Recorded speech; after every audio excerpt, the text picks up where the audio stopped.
Kalau FIFA sudah mengeluarkan izin kepada 5 pemain Latino ini untuk membela tim nasional Malaysia, ya berarti sudah urusannya selesai. Pemain ini sah dan berhak untuk membela Malaysia. Punya darah Malaysia berarti kan.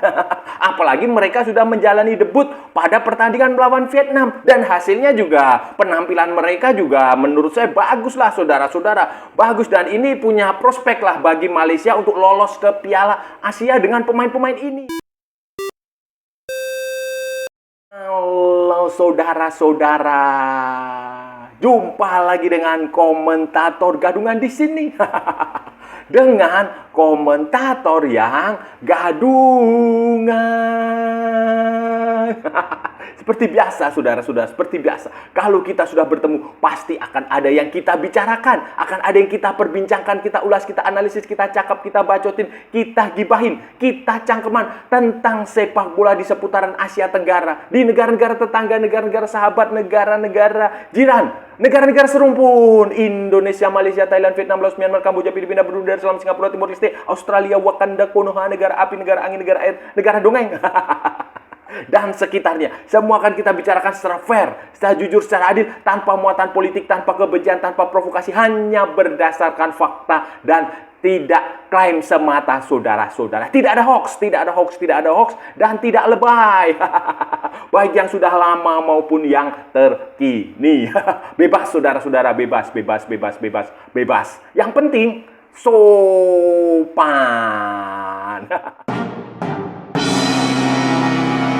Jadi begini saudara-saudara, jadi begini, bertepatan dengan pertandingan kualifikasi Piala Dunia di putaran terakhir zona Asia, sudah putaran ketiga di pertandingan terakhir zona Asia di negara lain, negara tetangga kita juga menggelar pertandingan kualifikasi Piala Asia 2027. Ada beberapa pertandingan yang cukup menarik, misalnya Timor Leste menang, Myanmar juga menang. Kemudian Thailand kalah, saudara-saudara. Thailand kalah dari Turkmenistan. Dan yang menarik adalah Malaysia, saudara-saudara. Malaysia itu bermain menghadapi Vietnam, sesama tim dari Asia Tenggara, dan menang cukup bagus lah, saudara, cukup baik lah. 4-0, saudara-saudara. 4-0 melalui gol-gol yang dicetak oleh Joao Figueiredo, kemudian Rodrigo Holgado, kemudian Corbin Ox, dan Dion Cole, saudara-saudara. 4-0 ini kemenangan yang menurut saya cukup penting, cukup bagus, karena kalau kita ingat sejarahnya, dalam beberapa tahun terakhir kalau Malaysia bertemu dengan Vietnam itu selalu terjadi kekacauan, kegaduhan, kontroversial lah itu. Yang kalau saudara ingat dulu waktu itu ada wasit pengadil yang dari Jepang yang bikin kekacauan, Duan Van Hau. Kalau saudara-saudara ingat itu tahun berapa itu ya? 2022 atau berapa itu? Itu saudara-saudara, dan sekarang ini kemenangan yang sangat bagus, kemenangan yang cukup penting, dan Malaysia berhasil memuncaki klasemen di grup F, saudara-saudara. Mereka memenangkan 2 pertandingan dengan clean sheet, saudara-saudara, dengan clean sheet, dengan menghasilkan 6 gol, sementara Vietnam itu ada di posisi kedua dengan 3 poin, sama dengan Laos yang menghasilkan 3 poin, dan Vietnam kalah, menang sekali waktu pertandingan pertama. Mereka menang 5-0 lawan Laos, kemudian kalah dari Malaysia 0-4, sementara Malaysia sebelumnya menang 2-0 dari Nepal. Dan di tempat yang lain, Laos juga menang 2-1 atas Nepal, saudara-saudara. Faktor kemenangan ini tentu saja adalah keberadaan 5 pemain Latino.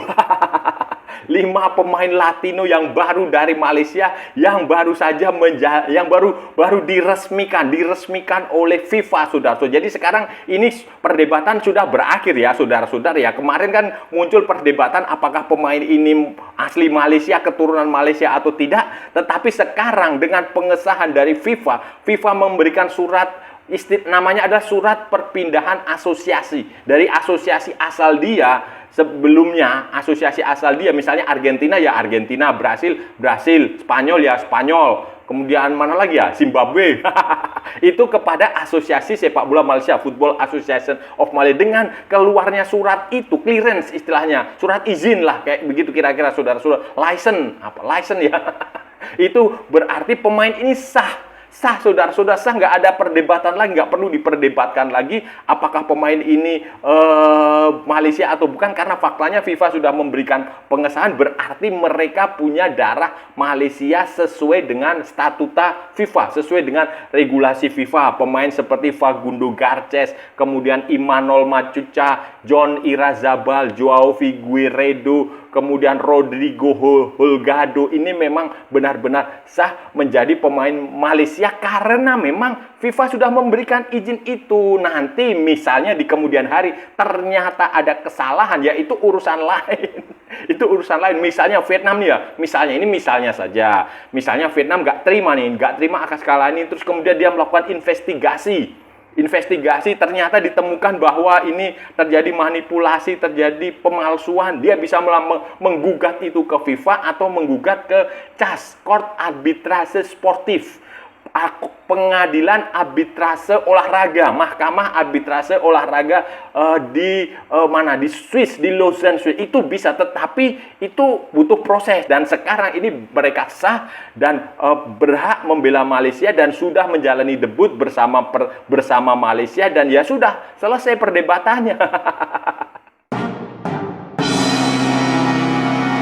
Dari pertandingan, hasil pertandingan maupun jalannya pertandingan melawan Vietnam, ya memang pemain-pemain ini punya peran, fungsi, punya strategis yang sangat bagus lah, saudara-saudara. Strategis yang sangat bagus lah. Kita lihat waktu starting line up, Peter Slamovski, kalau nggak salah ya ini, kalau salah ya mohon maaf, namanya juga gadungan.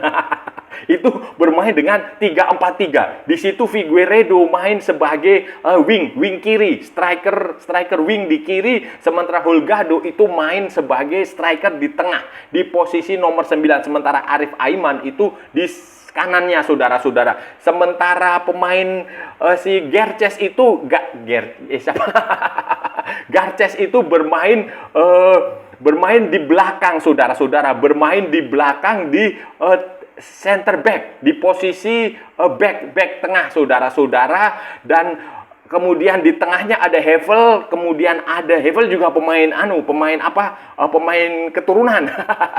Kemudian ada Noalen di situ, dan terlihat sekali walaupun di babak pertama itu ya peluangnya banyak, memang peluangnya banyak. Babak pertama itu first half itu peluangnya juga banyak, tetapi tidak ada gol yang tercipta. Ya menurut saya itu wajar karena mungkin mereka baru menjalani pertandingan pertama. Tetapi kalau selama dia punya peluang, ya saya rasa itu punya prospek yang bagus. Dan baru di babak kedua, di second half itulah gol demi gol terjadi.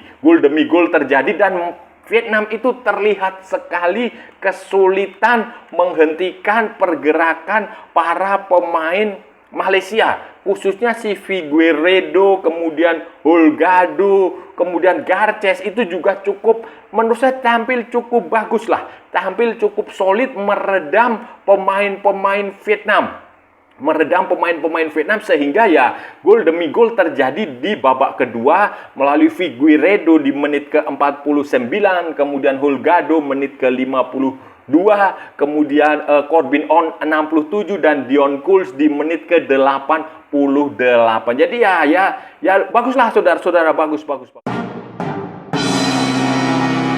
Kemenangan ini, saudara-saudara, saya rasa Malaysia akan lebih diuntungkan, apalagi ini kemenangan dengan skor yang sangat mencolok 4-0. Ini akan kemenangan yang bagus lah ini untuk perjalanan Malaysia di kualifikasi Piala Asia di grup ini, di grup F, saudara-saudara, karena nanti mereka akan tanggal 31 Maret 2026 itu Malaysia akan gantian bermain menghadapi Vietnam di Putau, dan dengan kemenangan 4-0 dan dengan pemain-pemain seperti ini, dengan cara main seperti ini, ya saya rasa Vietnam akan berat untuk mengalahkan Malaysia dengan skor yang sama mencoloknya juga.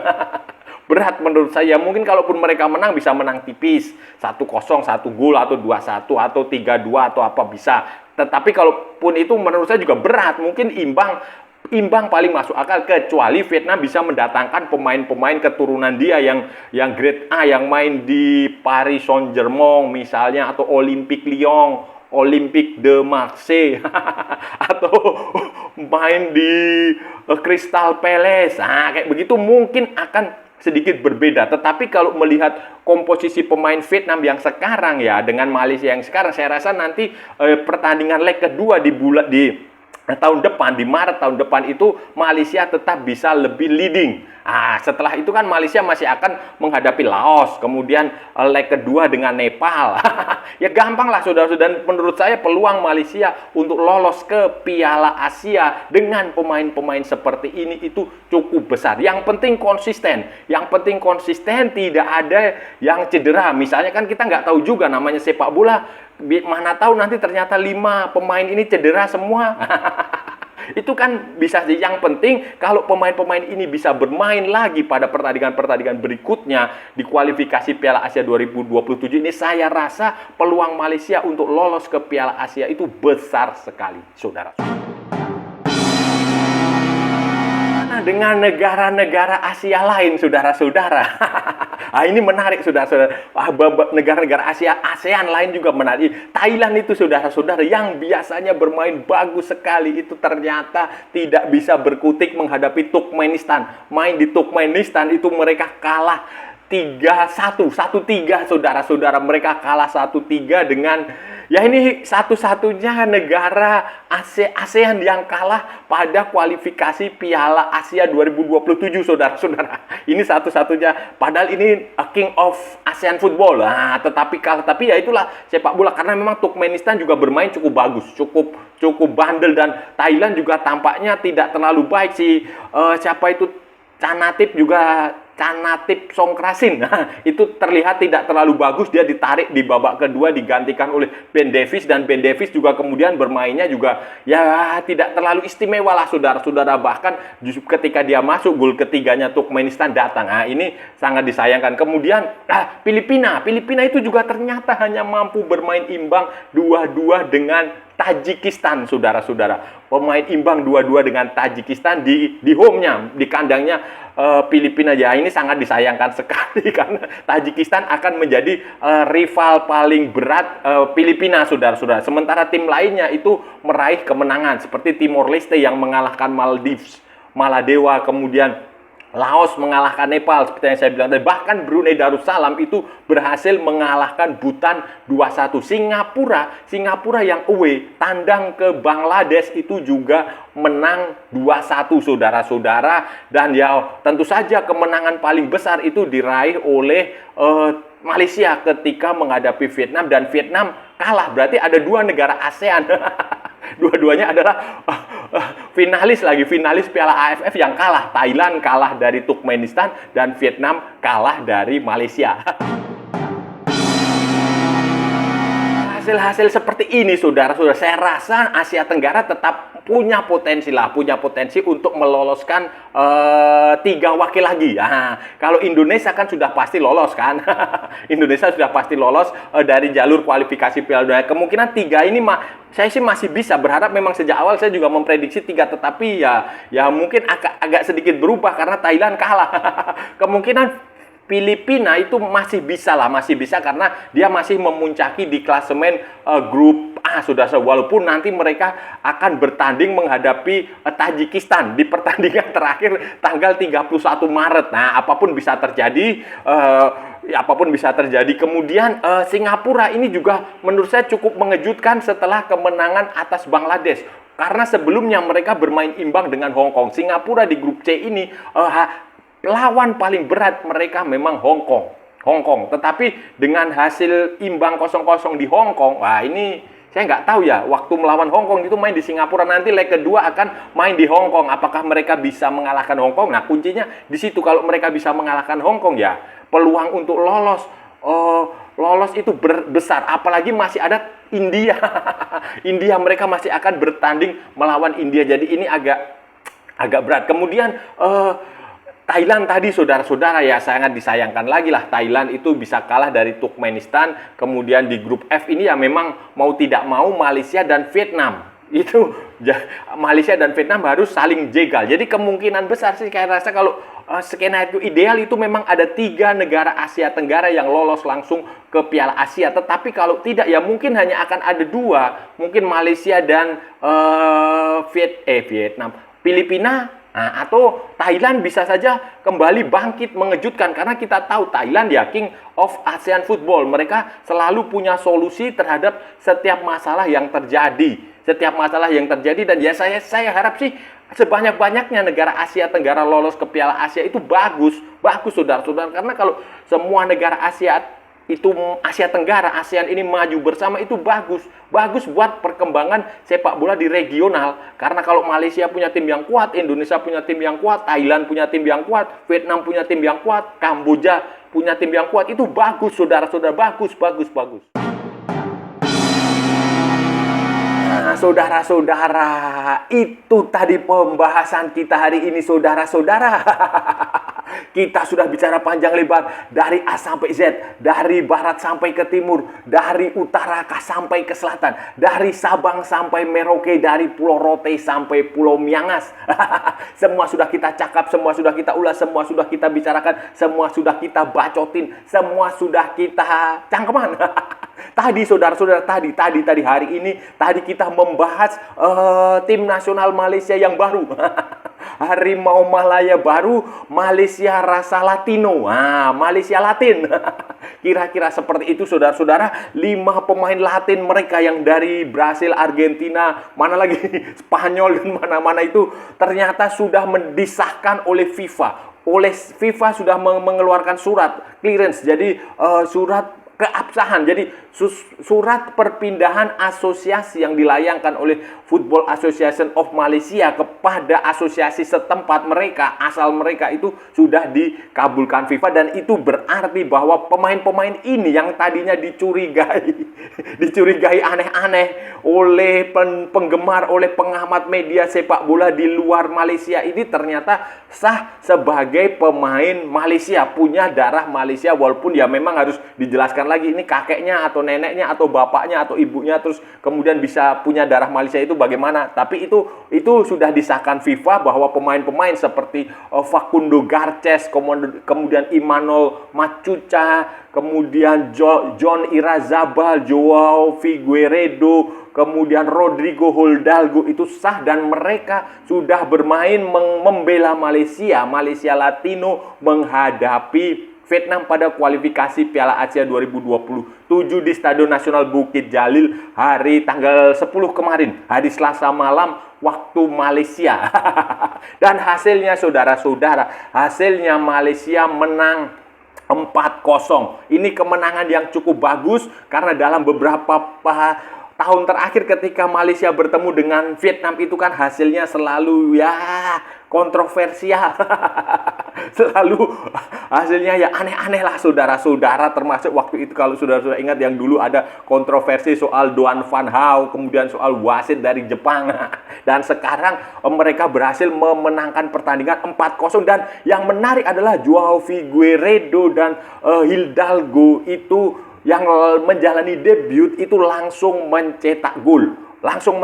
Dan Joao Figueiredo itu menurut saya menjadi salah satu pemain terbaik di pertandingan ini karena performnya dia bagus sekali, beri passingnya juga hidup, beri umpan yang ya baguslah saudara-saudara, eksekusinya juga bagus, begitu pula juga